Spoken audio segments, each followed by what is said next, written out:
Assalamualaikum warahmatullahi wabarakatuh. Maulaya sholli wa sallim daiman abada ala habibika khairil khalqi kullihim.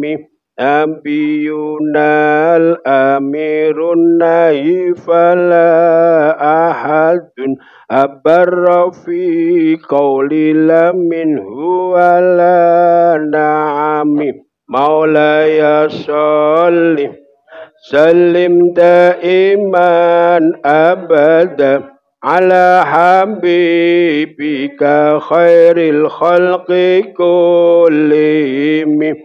Wal habibul ladzi turja syafa'atuhu likulli hawlim minal ahwali muqtahimi.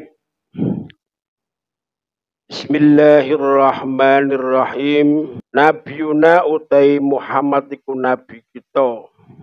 Al-amiru kang perintah, an-nahi kang nyegah.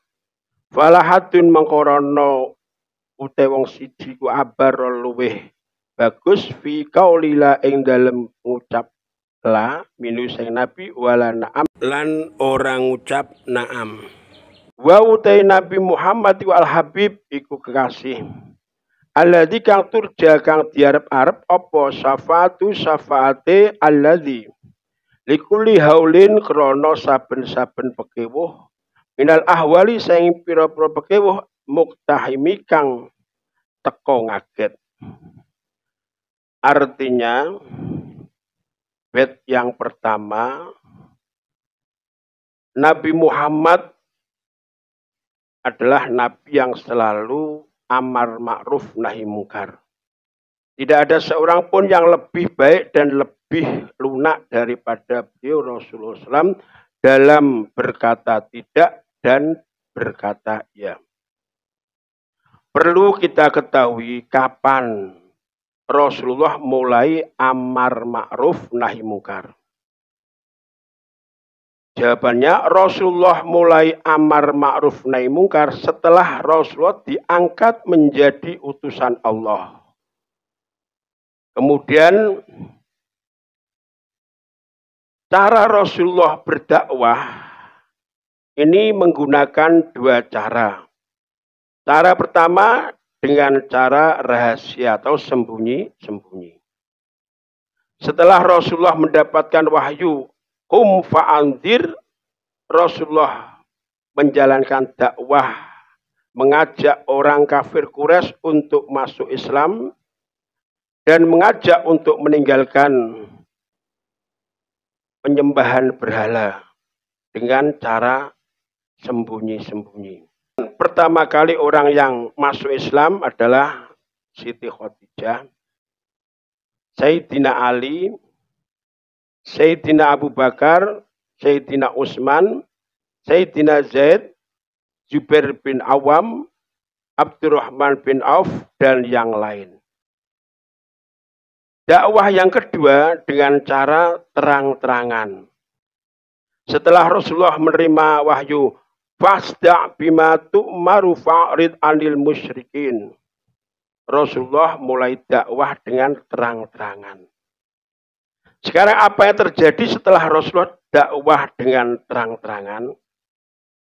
Rasulullah dicaci, dimaki, diolok-olok, bahkan Rasulullah direkayasa untuk dibunuh. Karena kafir Quraisy tidak mampu menghalangi dakwah Rasulullah, maka kafir Quraisy meminta Abu Thalib, yaitu pamannya Rasulullah, untuk menghentikan dakwah Rasulullah Sallallahu Alaihi Wasallam. Apa jawaban Rasulullah setelah disuruh untuk berhenti dakwah? Jawab Rasulullah, saya tidak akan berhenti berdakwah walaupun matahari diletakkan di tangan kanan dan bulan diletakkan di tangan kiri saya. Kemudian perlu kita ketahui, Kenapa sebelum Rasulullah diangkat menjadi utusan, semua bangsa Quraisy mencintai, menyayangi, mengagumi kepada Rasulullah SAW bahwa Rasulullah adalah orang yang mempunyai akhlak yang sangat terpuji. Bahkan orang-orang Quraisy memberi gelar kepada Rasulullah dengan Al-Amin. Itu orang yang bisa dipercaya. Tetapi setelah Rasulullah diangkat menjadi utusan Allah, orang-orang Quraisy, utamanya pembesar-pembesar Quraisy, membenci, memaki, mengolok-olok Rasulullah Shallallahu Alaihi Wasallam. Jawabannya, sebelum Rasulullah diangkat menjadi utusan, masih berstatus solih. Artinya orang yang baik atau orang yang bijaksana. Belum disuruh untuk berdakwah. Tetapi setelah Rasul diangkat menjadi utusan, Rasul berstatus muslih. Artinya orang yang membuat perubahan atau orang yang memperbaiki orang lain untuk mengikuti dakwahnya. Mengajak masuk Islam dan meninggalkan menyembah berhala. Sekarang perbedaannya soleh dan muslih. Soleh khairuhu linafsih, artinya orang yang soleh kebaikannya untuk diri sendiri. Muslih khairu linafsi wali ghairi. Muslih yaitu kebaikannya untuk diri sendiri dan orang lain, orang yang mengikuti dakwahnya. Solih tuhibbunas, artinya orang soleh dicintai orang banyak. Muslih tu'adihi nas.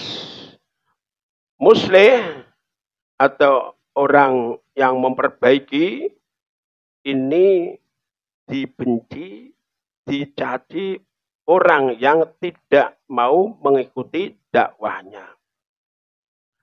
Al-Habib Al-Mustafa sallallahu alaihi wasallam qabla al-bi'tsah ahabbahu qaumuhu li'annahu sholih. Walakin lama ba'thahu Allah sara muslihan fa'adu wa qalu sahirun kadzabun majnunun. Artinya Rasulullah sebelum diangkat menjadi utusan, ini Rasul dicintai oleh kaumnya karena statusnya soleh. Tetapi setelah diangkat menjadi utusan, statusnya menjadi muslih. Kemudian orang-orang yang tidak mengikuti dakwahnya ini sangat membenci kepada Rasulullah Shallallahu Alaihi Wasallam. Bahkan membenci dengan mengatakan Rasulullah tukang sihir, pembohong, orang gila. Ini status Rasulullah setelah menjadi muslih. Orang yang dakwah, mengajak kebenaran, dan memerintahkan pada orang-orang untuk meninggalkan kemungkaran. Sekarang, Nazm yang kedua, wal habibul ladzi turja syafa'atuhu likulli haulin minal ahwali muqtahimi. Beliaulah nabi terkasih yang diharapkan syafaatnya di hari kiamat. Ketika ada ketakutan dari berbagai ketakutan yang datang dengan tiba-tiba. Pertanyaannya, dapatkah atau bisakah besok di hari kiamat kita mendapatkan syafaat Rasulullah Shallallahu Alaihi Wasallam? Jawabannya ini terbatas sampai manakah cinta kita kepada Rasulullah Shallallahu Alaihi Wasallam, kepada keluarganya dan kepada zuriyah Rasulullah Shallallahu Alaihi Wasallam. Wakila li Rasulillah sallallahu alaihi wasallam mata akunu mu'minan ay mu'minan shadiqan qala idza ahbabta Allah Faqila wa ma tauhibbullah qala idza ahbabta rasulahu. Faqila wa ma tuhibbu rasulahu qala idza adba'ta tariqatahu wasta'malta sunnatahu wa ahbabta bi hubbihi wa baghadta bi bughdhihi wa walaita bi wilayati wa adaita bi adawati. Artinya begini, kita semuanya bisa dan tidaknya mendapatkan syafaat Rasulullah besok di hari kiamat tergantung sampai mana cinta kita kepada Rasulullah, kepada dzurriyyahnya. Ini dikatakan artinya Rasulullah diberi pertanyaan, mata aku mu'minan. Ya Rasul, kapan kita ini dianggap orang yang iman yang benar? Qala idza ahbabtallah. Rasul jawab, kamu bisa dikatakan orang yang beriman, yaitu tatkala kamu cinta kepada Allah. Faqila wa ma tuhibbullah. Terus kapan ya Rasul saya disebut orang yang cinta kepada Allah? Qala idza ahbabta rasulahu. Kamu bisa dikatakan orang yang cinta Allah, yaitu kamu cinta kepada utusannya. Faqila wa ma tuhibbur rasul. Dikatakan kapan ya Rasul saya dikatakan orang yang cinta pada Rasulnya. Qala idza adba'ta tariqatahu. Yaitu tatkala kamu mengikuti jalannya Rasulullah. Wasta'malta dan kamu mengamalkan sunnahnya. Wahbabta bi hubbi wa baghadta bi bughdhihi wa walaita bi wilayatihi wa adaita bi adawati. Dan kamu cinta kepada siapa saja yang dicintai Rasulullah Shallallahu Alaihi Wasallam dan membenci siapa saja orang yang dibenci Rasulullah Shallallahu Alaihi Wasallam. Kemudian yang kedua, ini penting sekali, kalau kamu mendengarkan azan, ini didengarkan.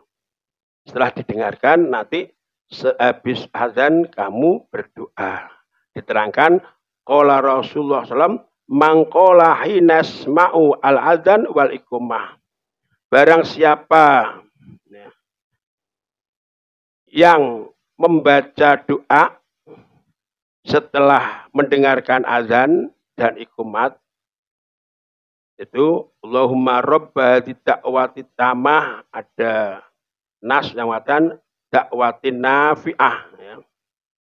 Wassolatil qaimah ati muhabban lil wasilah wal fadilah wab'atsu maqama mahmudah alladzi watah halat lahu syafaati yaumal qiyamah.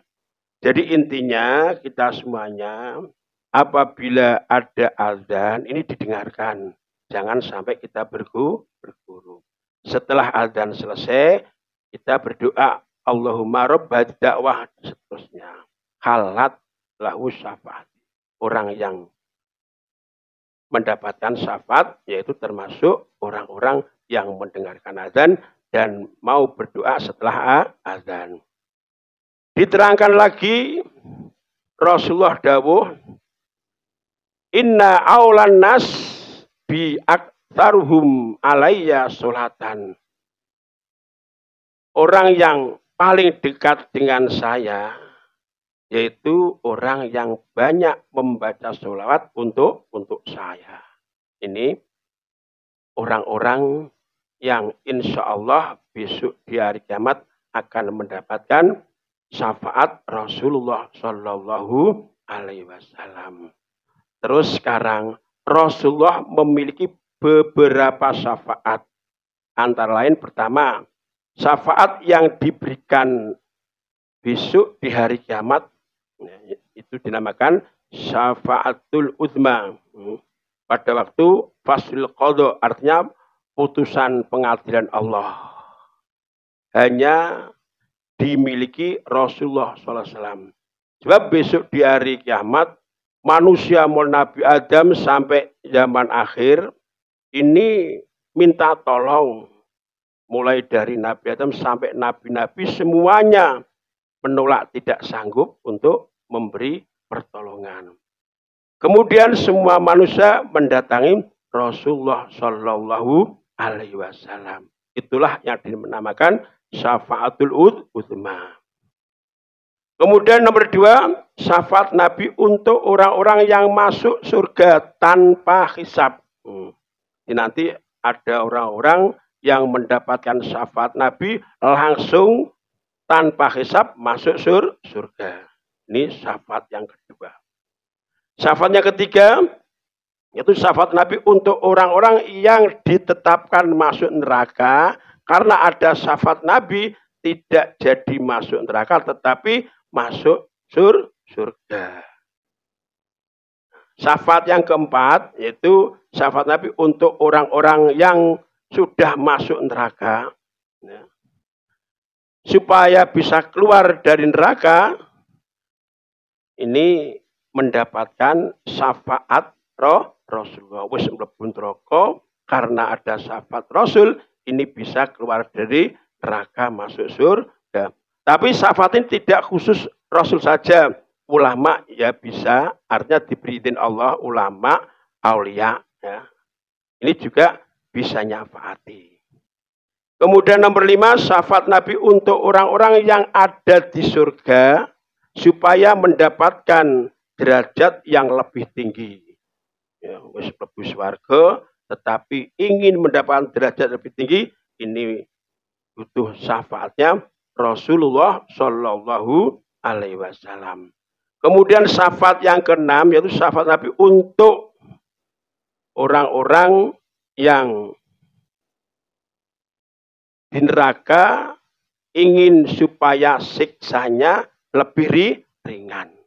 Artinya diringankan siksanya. Ini juga butuh syafaat Rasulullah Shallallahu Alaihi Wasallam. Ya mudah-mudahan kita semua termasuk orang-orang yang cinta Rasul ya, dan mendapatkan syafaatnya. Sekian, assalamualaikum warahmatullahi wabarakatuh.